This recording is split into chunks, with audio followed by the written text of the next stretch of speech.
زبان میں مذکر مؤنث کا معاملہ ایسا گڈھب ہے کہ اس کا منطقی جواب نہیں دیا جا سکتا۔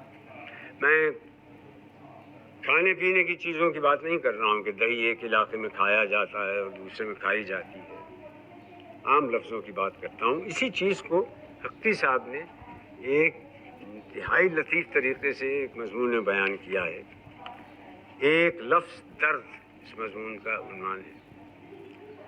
میری چھوٹی سی بھتیجا تیمینہ نے ایک دن سوال کیا، چچا جان درد لڑکی ہوتی ہے یا لڑکا؟ میں نے کہا لڑکا۔ وہ بولی کیوں؟ میں نے کہا درد اٹھتی نہیں اٹھتا ہے اور اچھی ہوتی نہیں اچھا ہوتا ہے۔ اس نے حجت کی کہ درد کو لڑکا کیوں کہتے ہیں؟ وہ شاید کہیں درد کو مؤنث بولتے سنائی تھی۔ میں نے کہا اس لیے کہ وہ شریر ہوتا ہے، تنگ کرتا ہے۔ لڑکیاں تو شرارت نہیں کرتی، وہ تو تکلیف نہیں پہنچاتی، آرام پہنچاتی ہیں نا۔ وہ بولی مگر تکلیف تو لڑکی ہے اور آرام لڑکا۔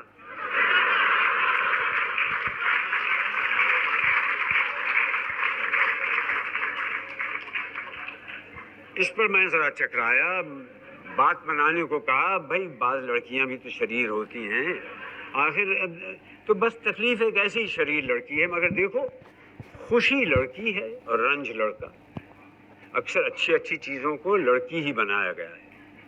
اس پر وہ کچھ سوچ میں پڑ گئی، پھر بولی اچھا تو ان چیزوں کو لڑکا اور لڑکی کون بناتا ہے؟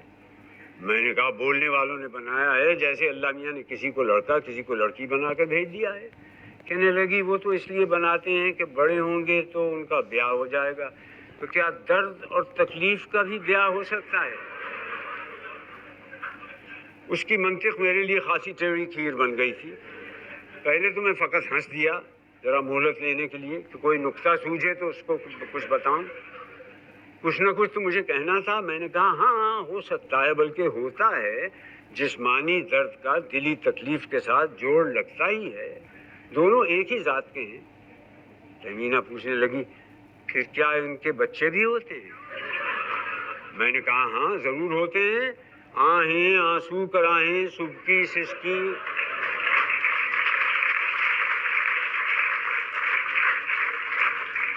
انہی کے بچے تو ہیں۔ آنسو کو شاعر لوگ شریر لڑکا ہی بتاتے رہے، آنسو ٹھہرتا نہیں، گھر سے نکل پڑتا ہے۔ وہ بولی ٹھہریے ٹھہریے، ایک آنسو کو چھوڑ کر یہ تو سب لڑکیاں ہی لڑکیاں ہیں، آہیں کرائیں توبہ اف سسکی۔ میں نے کہا کیا مذائقہ ہے، ان کے لیے کوئی جہیز وغیرہ کا انتظام تو کرنا نہیں پڑتا۔ اب اس نے پوچھا کہ انہیں پہچانتے کیسے ہیں کہ کون لڑکی ہے اور کون لڑکا؟ میں نے کہا ایسے ہی جیسے آدمیوں کو، یعنی نام سے۔ اب کسی کا نام شاہدہ ہے تو وہ لڑکی ہے، اور شاہد ہے تو وہ لڑکا۔ شاہد کی طرح زاہد، قاصد، والد، مرشد، قائد سب لڑکے شمار ہوں گے۔ یہاں میں نے خود ہی اپنے آپ کو پھندے میں پھنسا لیا۔ وہ جھٹ بولی مگر قاعدہ تو لڑکا ہے، جب شاہدہ لڑکی ہے تو قاعدہ اور فائدہ لڑکے کیسے ہو سکتے ہیں؟ شاہدہ تو آتی ہے اور قاعدہ پڑھایا جاتا ہے، اور فائدہ بھی ہوتی نہیں ہوتا ہے۔ میں پھر کھسیانی حسین صاحب بولا دیکھو یہ ذرا زیادتی ہو گئی، مگر سنو قاعدہ کی جمع قواعد کو مؤنث بنا دیا ہے۔ وہ فوراً بولی قواعد بن جاتے ہیں یا بن جاتی ہیں؟ ابھی تو آپ نے کہا کہ قواعد کو قاعدہ کے بدلے میں لڑکی بنایا گیا ہے۔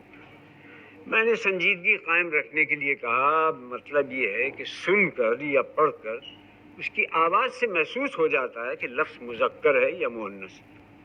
اس نے اپنی چلائی، کہنے لگی مجھے تو درد لڑکی لگتی ہے۔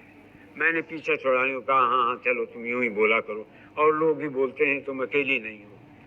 مگر یاد رکھو کہ مذکر مؤنث کی کچھ واضح علامتیں بھی ہیں۔